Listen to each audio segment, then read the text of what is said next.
Hello दोस्तों, आप सभी का मेरे यूट्यूब चैनल IQ अफेयर पे स्वागत है। आज हम लोग क्लास 10th का chapter 1 the rise of nationalism in Europe पढ़ेंगे।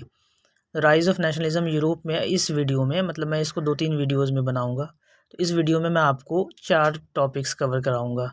व्हाट इज़ नेशनलिज्म, फिर यूरोपियन सोसाइटी कैसा था, फिर French revolution and idea of nation, ये कहाँ से आया, and the idea of nationalism. ये सारे इन 4 टॉपिक्स को हम इस वीडियो में कवर करेंगे। तो दोस्तों, ये नेशनलिज्म जो है ना, ये नेशनलिज्म वर्ड मोस्टली यूरोप से ही आया था। इंडिया में भी या through out the world spread हुआ है। तो ये नेशनलिज्म यूरोप से आया हुआ प्रोडक्ट है ये। और ज़्यादातर ये ज़्यादा ओल्ड कॉन्सेप्ट भी नहीं है, 200-250 साल, मतलब फ्रेंच रेवोल्यूशन के बाद ये ज़्यादा प्रोमिनेंट हुआ था। ये नेशनलिज्म वाला जो आइडिया है, ये फ्रेंच रेवोल्यूशन के बाद ज़्यादा प्रोमिनेंट हुआ था। फ्रेंच रेवोल्यूशंस बेसिकली माना जाता है कि वो वहीं से ये सारे कॉन्सेप्ट्स का, रेवोल्यूशनरी कॉन्सेप्ट्स का आया है। लेकिन एक और कॉन्सेप्ट होता है जिसको हम कहते हैं पैट्रियोटिज़म। पैट्रियोटिज़म इसको मैं बताऊंगा आगे। उससे पहले नेशनलिज्म समझा देता हूँ क्या होता है। तो nationalism is a feeling of belonging and loyalty that cause people think of themselves as a nation. मतलब कहने का ये है कि सब, मतलब एक होमोजीनियस सोसाइटी का एक फीलिंग होता है। ये एक सेम बिलोंगिंग, लॉयल्टी, कॉज, और ये सारे से एक नेशन का बर्थ होता है। क्योंकि दोस्तों, नेशन से पहले अम्पायर होता था दुनिया में, या फिर किंगडम होता था, क्योंकि मोनार्की एग्जिस्ट करता था। नेशनलिज्म जो है इससे कुछ पहले सारे के सारे क्या थे, मोनार्की थे सिर्फ। तो जो नेशन स्टेट्स हैं, ये कहीं ना कहीं यूरोप से हमने लिया, क्योंकि उससे पहले यूरोप के अंदर में भी क्या होता था, मोनार्की, किंगडम, अम्पायर, यही एग्जिस्ट करता था। तो नेशनलिज्म से ही एक नया कॉन्सेप्ट आया, नेशन बनाने का, देश बनाने का। उससे पहले देश वेश तो कुछ होता नहीं था, लेकिन किंगडम और अम्पायर होता था, और उसके किंग होते थे, और लोग वहाँ जो होते थे सब्जेक्ट्स होते थे, जिसको हम प्रजा कहते हैं। इस टाइप का कुछ कॉन्सेप्ट चलता था बिफोर नेशनलिज्म। तो नेशनलिज्म और पेट्रियोटिज्म जो है ना, ये नेशनलिज्म से पहले भी एग्जिस्ट करता था। जैसे कि जब किंगडम या अम्पायर होता था तो भी पेट्रियोटिज्म होता था। पेट्रियोटिज्म का हिंदी होता है देशभक्ति, और नेशनलिज्म का मतलब होता है राष्ट्रवादी जो सोच को कहा जाता है नेशनलिज्म, और ये होता है देशभक्ति। तो इन दोनों में देखा जाए तो सबसे नोबल एंड प्योरेस्ट वर्ड जो है पैट्रियोटिज्म है। ये बहुत नोबल है, बहुत प्यारा होता है, और ये किसी को हर्ट करने का नहीं। लेकिन नेशनलिज्म में समटाइम इंटेंशनली या अनइंटेंशनली जो आपसे, आपके मतलब कॉमननेस में नहीं फिट बैठता है, और आप एक नेशन स्टेट बनाना चाहते हैं एथनिक के बेसिस पे या एक लैंग्वेज के बेसिस पे। मोस्टली यूरोप में तो ज़्यादातर कंट्रीज़ जो एग्जिस्ट करते हैं एथनिक और लैंग्वेजेस के बेसिस पे, तो उसमें जो फिट नहीं बैठेगा उसमें फिर प्रॉब्लम हो जाता है उनके साथ। उनको आप उसमें इंक्लूड नहीं करते हैं और वो एलिनिएटेड महसूस करते हैं। लेकिन पैट्रियोटिज्म जो है ना, इतना नोबल वर्ड है ये, इसमें सारे के सारे फिट हो जाएंगे। देशभक्ति, ये बहुत प्यारा और एकदम प्योर वर्ड है, लेकिन नेशनलिज्म में बहुत सारे प्रॉब्लम्स हैं। इन्हीं नेशनलिज्म्स की वजह से लेटर यूरोप में बहुत सारा चीज़ होता है जो हम देखेंगे। तो दोस्तों, अब अगला जो टॉपिक है, ये शुरुआत कहाँ से था? During 19th and 20th century nationalism was a powerful force that could create. Nationalism 19th and 20th century में इतना पावरफुल फोर्स हो गया था ये, कि ये मतलब वन नेशन से बहुत सारे सेपरेट कंट्रीज़ बना दिया इन्होंने, नेशनलिज्म ने, और कई सारे बड़े बड़े नेशंस को तोड़ के छोटे छोटे नेशंस बना दिए। वो कैसे, देखो। तो यहाँ पे one nation from many separate countries, जैसे कि इटली और जर्मनी, इसी चैप्टर में 2 कंट्रीज़ का एग्जांपल दिया है कि कैसे ये स्प्लिटेड था। इटली 7 अलग अलग इंडिपेंडेंट किंगडम के बीच में बटा हुआ था, और जर्मनी में तो फिर कितने सारे प्रिंसिपैलिटीज़ थे। ठीक है, जर्मनी स्प्लिटेड था प्रिंसिपैलिटी में, और इटली अलग अलग इंडिपेंडेंट किंगडम में स्प्लिटेड था। तो नेशनलिज्म ने इनको एक बाइंडिंग फोर्स बना इन किंगडम्स के लिए, और इनको एक यूनाइटेड इटली बनाने में, यूनिफिकेशन में, जिसका ग्यूसिपी मजीनी, जिसके बारे में हम आगे पढ़ेंगे, और जर्मनी को यूनाइटेड बनाने में ओटोवन बीसमार्क जो थे, ये एक, इनको कहा जाता है आर्किटेक्ट ऑफ यूनिफाइंग जर्मनी। जो अलग अलग प्रिंसिपैलिटीज़ में जर्मनी स्प्लिटेड था, ओटोवन बीसमार्क ने इस जर्मनी को यूनाइटेड किया। तो ये नेशनलिज्म एक बाइंडिंग फोर्स बना इनके लिए। लेकिन कुछ नेशंस, जैसे कि ऑस्ट्रो हंगरी अम्पायर होता था, ये एक तरह से नेशन एग्जिस्ट करता था ये, इसको स्प्लिट करके कई सारे देश बने। टर्की टर्की तो यहाँ देश नाम है, लेकिन एक अम्पायर था, ये बहुत बड़ा ह्यूज अम्पायर था, ये इंटरकॉन्टिनेंटल अम्पायर था, ओटोमन अम्पायर, जिससे मतलब बाल्कन रीजन सेपरेट हो गया। पहले तो ग्रीस को आज़ादी मिला ट्रेटी ऑफ कॉन्स्टेंटिनोपल से, हम पढ़ेंगे, वो भी एक इम्पॉर्टेंट ट्रेटी है जो आपको याद रखना है। और उससे टूट टूट के कई सारे दर्जनों देश ओटोमन अम्पायर से बन गए। तो नेशनलिज्म एक ऐसा कॉन्सेप्ट था जिसने क्या किया कि कई सारे छोटे छोटे इंडिपेंडेंट किंगडम्स को कंपेल किया एक साथ आके एक यूनाइटेड कंट्री बनाने का, और कई सारे बड़े बड़े बिग नेशंस को टूटने में भी इसने मदद किया। टूट के, क्योंकि काफ़ी ये हेट्रोजीनियस था और काफ़ी कई सारे लैंग्वेजेस, कई सारे एथनिक ग्रुप्स का मिला हुआ एक किंगडम होता था ओटोमन एंड ऑस्ट्रियो हंगरो अम्पायर। लेकिन ये धीरे धीरे एथनिक लाइन पे, लैंग्वेजेस के लाइन पे स्प्लिट होता गया और सारे के सारे आज़ादी लेते गए। तो ये नेशनलिज्म का ही कहीं ना कहीं बाई प्रोडक्ट था, क्योंकि यहाँ पे हमने नेशनलिज्म का पढ़ा ना कि nationalism is a feeling of belonging and loyalty that cause people think of themselves as a nation. तो जो एक एथनिक के लोग थे या फिर एक लैंग्वेज बोलने वाले लोग थे, उनको एक कलेक्टिव फीलिंग आया बिलोंगिंगनेस का, और वो बड़े बड़े अम्पायर से टूट के अपना एक छोटा छोटा इंडिपेंडेंट कंट्रीज़ बनाने की कोशिश किया। तो ये तो था बेसिक ब्रीफ सा आइडिया नेशनलिज्म का, कहाँ से आया, कैसे आया। फिर पेट्रोटिज्म एंड नेशनलिज्म में क्या है। पेट्रोटिज्म बहुत नोबल वर्ड है, और इसमें मतलब ज़रा भी मतलब कह सकते हैं हेट एलिमेंट्स का कुछ भी नहीं होता। नेशनलिज्म भी अच्छा ही होता है, लेकिन जब एक्सट्रीम लेवल पे होता है तो थोड़ा सा हम बहुत सारे हिस्टोरिकल एग्जांपल्स एग्जिस्ट करता है कि थोड़ा नेशनलिज्म कैसे थोड़ा सा गलत हुआ और किस तरह से लोगों पे थोड़ा सा गड़बड़ सरबर किया। फिर आगे देख लेते हैं यूरोपियन सोसाइटी। तो ये समझना ज़रूरी होगा कि नेशनलिज्म आने से पहले यूरोपियन सोसाइटी मतलब कैसा होता था। तो यूरोपियन सोसाइटी बेसिकली दो ग्रुप में बटा हुआ था, अपर क्लास, लोअर क्लास। क्योंकि सोसाइटी, अब किसी कॉन्सेप्ट को समझना है तो उससे पहले उसके पास्ट में सोसाइटी कैसा एग्जिस्ट करता था हमें वो समझना बहुत ज़रूरी है, तभी हम प्रेजेंट सिनेरियो को समझ पाएंगे। तो अपर क्लास होते थे और एक लोअर क्लास होते थे। अब यहाँ पे ना क्लासेस का प्रॉब्लम होता था, जैसे इंडिया में क्या होता है, कास्ट वाला इश्यूज़ है। यूरोपियन सोसाइटी में क्या था कि क्लास होता था, upper class and lower class. अभी अपर क्लास जो थे ना, ये the landed aristocracy were the dominant group. अब अपर क्लास में सबसे डोमिनेंट कौन होते थे, लैंडेड एरिस्टोक्रेसी। देखो एरिस्टोक्रेसी वर्ड जो है ना, इसका मीनिंग होता है जो नो क्लर्जी टाइप, मतलब बहुत शक्तिशाली लोग होते हैं ये, और बाय बर्थ इनको सारा कुछ मिल जाता है, और लैंडेड होते हैं मतलब ज़मींदार type. And they had common interest life style. और इस सारे एरिस्टोक्रेट्स थे, इनके लाइफ स्टाइल्स एंड इंटरेस्ट बहुत कॉमन होते थे।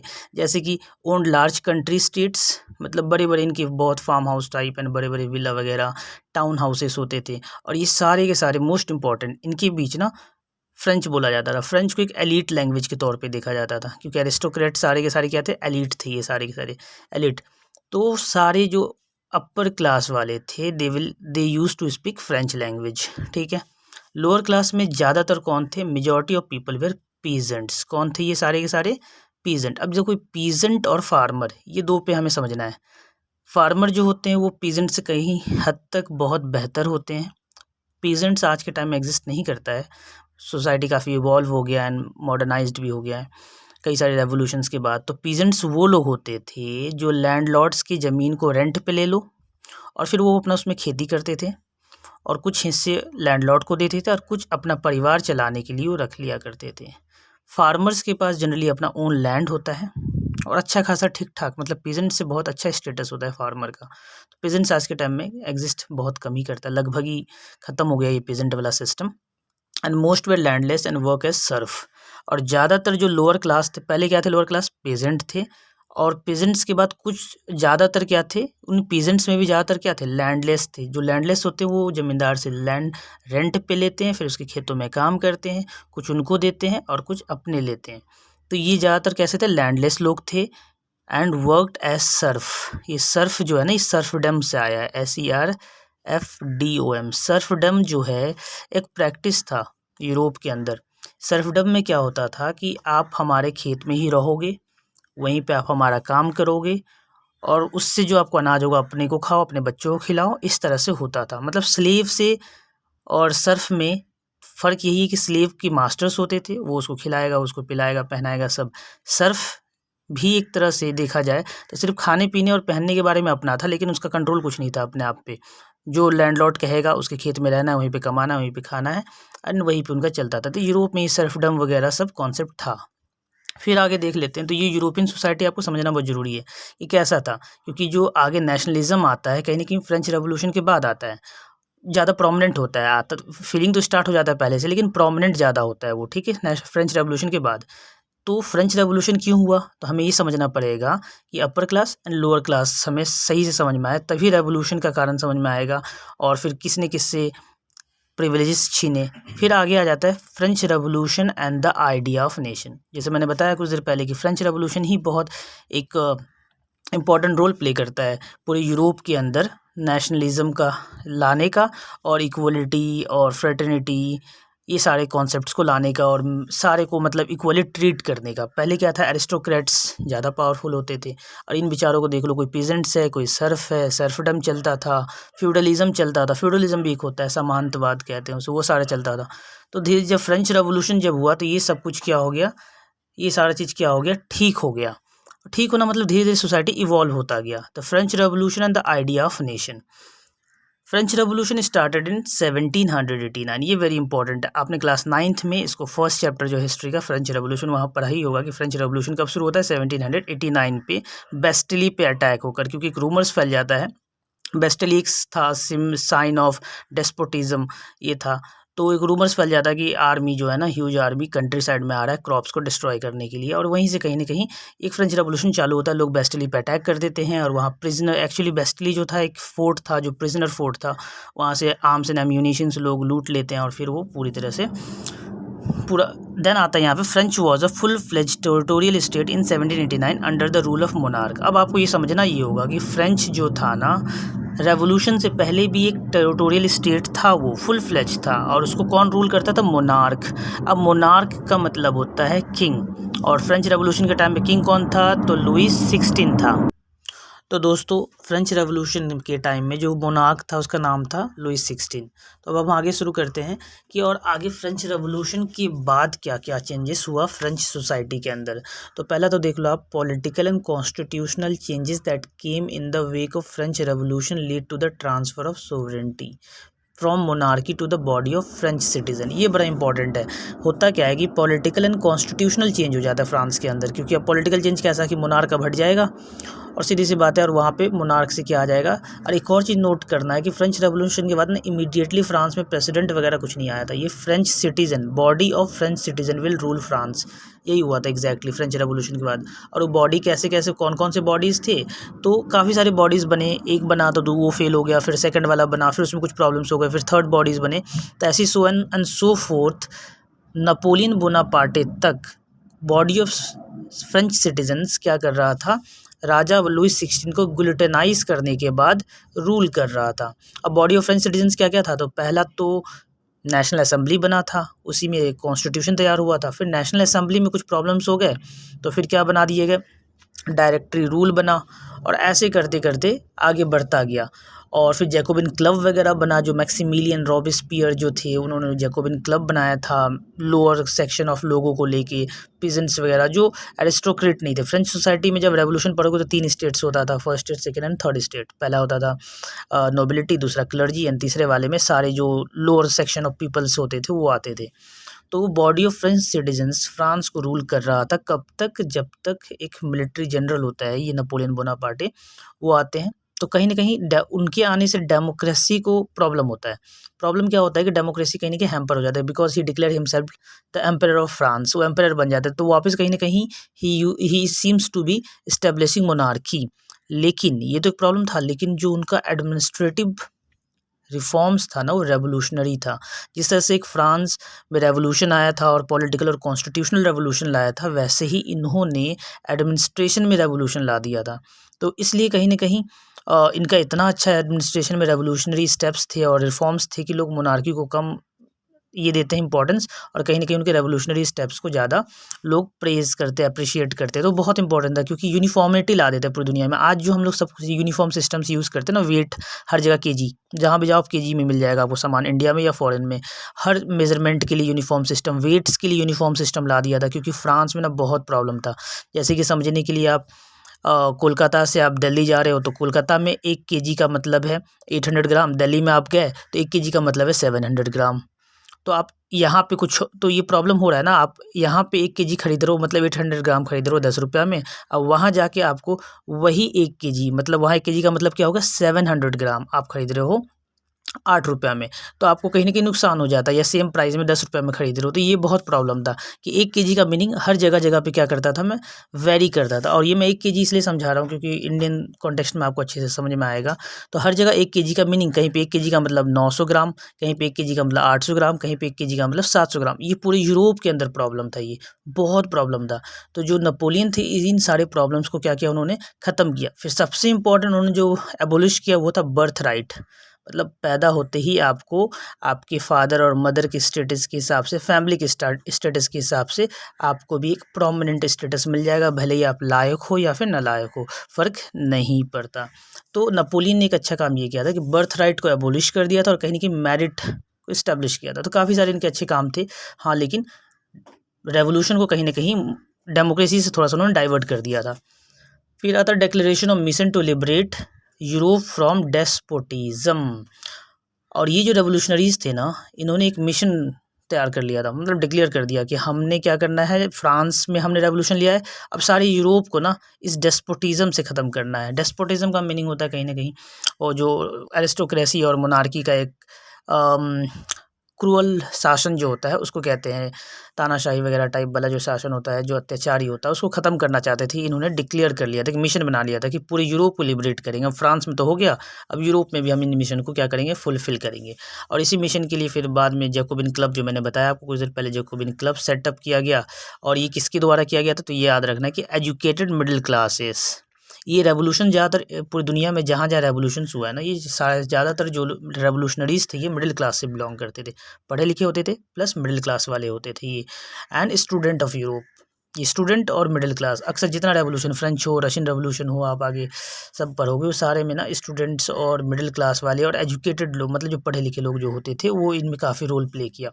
It also powered revolution in all Europe, और सारे यूरोप में ये फैल जाता है। एक ड्यूक ऑफ मेटरनिक था, वो कहते थे बहुत फेमसली कि जब when France sneeze the rest of the Europe caught cold, मतलब कहने का था कि फ्रांस में कुछ भी हो गड़बड़, पूरे यूरोप में उसका बीमारी फैल जाता था। कहने का मतलब यहाँ पे है कि फ्रांस में रेवोल्यूशन हुआ तो पूरे यूरोप में रेवोल्यूशन का आग छिड़क गया अगेंस्ट मोनार्की। तो सारे मोनार्क बहुत नाराज़ होते थे इससे, फ्रांस वालों से, कि क्या यार यहाँ आप कुछ भी करते हो और हमारे यहाँ भी प्रॉब्लम चालू हो जाता है। लोग डिमांड करने लगते हैं हमें भी आज़ादी चाहिए, हमें भी नेशनलिज्म चाहिए, हमें भी स्टेट चाहिए, हमें मोनार्की को एबोलिश करना है, हमें डेमोक्रेसी इस्टेब्लिश करना है, ये सारा मामला होता था। फिर आ जाता है आइडिया ऑफ नेशनलिज्म, अगला टॉपिक जो आपके बुक में है कि नेशनलिज्म्स के आइडिया बर्थ कैसे हुए, फ्रेंच रेवोल्यूशन से कैसे निकला। कुछ तो आइडियाज़ होंगे ना, तो उन्होंने क्या कहा, आइडिया ऑफ ला पात्रे, ये क्या होता है, फादरलैंड के बारे में कहा, ठीक है। ली सिटी ऑन, देखो यहाँ पे ना इन्होंने अपने आप को किस तरह से एड्रेस करना चालू कर दिया, सबको कहा कि हम सिटीज़न हैं, वी आर नॉट सब्जेक्ट, हम प्रजा नहीं हैं। पहली बात, फादरलैंड के लिए आपको लॉयल्टी, लव एंड एकदम यूनिटी होनी चाहिए। दूसरा कि हम सारे के सारे क्या, सिटीज़न, यही सा है नेशनलिज्म का एक बहुत रेवोल्यूशनरी आइडिया। फिर आता है adoption of new constitution with citizen enjoying equal rights. पहले आपको पता ही था कि जो क्लर्जी और नोबिलिटीज़ जो फ्रेंच सोसाइटी में होते थे, इनको बहुत ज़्यादा प्रिविलेज मिला हुआ था, बहुत ज़्यादा, और बर्थ प्रिविलेजेस बहुत सारे थे। और उल्टा जो था, थर्ड स्टेट वाले जो लोग थे ना, उनको टैक्स पे करना पड़ता था, क्लर्जी को मतलब चर्च को, फिर नोबिलिटीज़ मतलब किंग को, इनको भी जब टैक्स पे करना पड़ता था, तो ह्यूज इनइक्वालिटीज़ था। और इसी के रेवोल्यूशन के बाद सिटीज़न ने क्या कहा कि सबको इक्वल राइट्स मिलेंगे। फिर इन्होंने एक और इंटरेस्टिंग काम किया कि देश के लिए ना एक कलर फ्लैग होना चाहिए, तो उन्होंने क्या अडॉप्ट किया, tricolour as the new French flag replacing the royal standard. पहले कैसा फ्लैग था, रॉयल स्टैंडर्ड फ्लैग था, ठीक है। तो क्योंकि रॉयल था तो मोनार्की तो ख़त्म हो गया, लुईस 16 को गिल्टनाइज कर दिया गया, तो अब उसका क्या काम, तो इन्होंने एक ट्राई कलर को लाया, ठीक है। फिर new hymns were composed, other were taken and martyrs remember in the name of nation. और फिर शहीद वाला जो दर्जा है ना कि भाई ये हमारे देश के लिए मर मिटे, मार्टियर्स को कमेमोरेट करने किया गया, और हर साल इस तरह का मनाया जाने लगा। न्यू न्यू गाने और देशभक्ति टाइप वाला सब चालू गया, रोमांटिसिज्म टाइप, वो तो बाद में आता है, फिर आगे पढ़ेंगे। फिर uniform system of weight and measure were adopted, जो हमने बताया कि ये जो था ना, ये यूनिफॉर्म सिस्टम ये नेपोलियन बोनापार्टे ने लाया था, तो ये बहुत रेवोल्यूशनरी था। Centralised administrative system was formalised ये भी बहुत रेवोल्यूशनरीज था कि एडमिनिस्ट्रेटिव सिस्टम में जो इन्होंने किया, आज हम उसको बहुत सारी चीज़ों को फॉलो करता है, पूरा दुनिया फॉलो करता है। फिर French become national language and regional dialects way discouraged. Problem क्या था, जैसे हमने पीछे पढ़ा था जब हमने फ्रेंच सोसाइटी डिस्कस कर रहे थे अपर क्लास लोअर क्लास में, तो अपर क्लास ही सिर्फ फ्रेंच बोलते थे पेरिस के अंदर, ठीक है। लेकिन फिर धीरे धीरे क्या हुआ कि लोगों को कहा जाने लगा कि भाई आप जो रीजनल डायलेक्ट्स हैं, जो आपके लोकल लैंग्वेजेस है, आप उसको मत बोलिए और हम सारे के सारे फ्रेंच लैंग्वेज बोलेंगे, ताकि फ्रेंच यूनिटी वाला मतलब फीलिंग आएगा और सब एक यूनाइटेड कंट्री बन जाएगा। फिर आगे क्या हुआ, imaginary female allegories were used to show united nation such as Marianne and Germania. आप देखोगे बुक के अंदर पिक्चर्स भी हैं इनके, जो फीमेल्स को मतलब फीमेल्स का एक पिक्चर्स बनाया जाता था और उनको एक इमेजिनरीज होता था कि हमारा कंट्री ऐसा होगा, जस्टिस, इक्वलिटी एंड डिस्क्रिमिनेशंस वगैरह नहीं होगा, इन सारी चीज़ों का सिंबल्स होता था। तो इस यहाँ तक हम इस चैप्टर को रखते हैं। फिर नेक्स्ट वीडियो में मैं आगे और जो टॉपिक्स बच गए हैं, बाल्कन्स वाला जो कैसे बाल्कन बनता है, ग्रीस कैसे इंडिपेंडेंट होता है, फिर unification of Italy, unification of Germany और स्ट्रेंज केस ऑफ ब्रिटेन का एक बड़ा अजीबो गरीब सा केस है, कैसे कैसे क्या हुआ, मोनार्की से कैसे डेमोक्रेसी की तरफ चला गया, कैसे पार्लियामेंट हुआ। तो ये सब उस वीडियो में मैं बताऊँगा आपको। तो आज के लिए इतना ही रखते हैं दोस्तों। Thank you.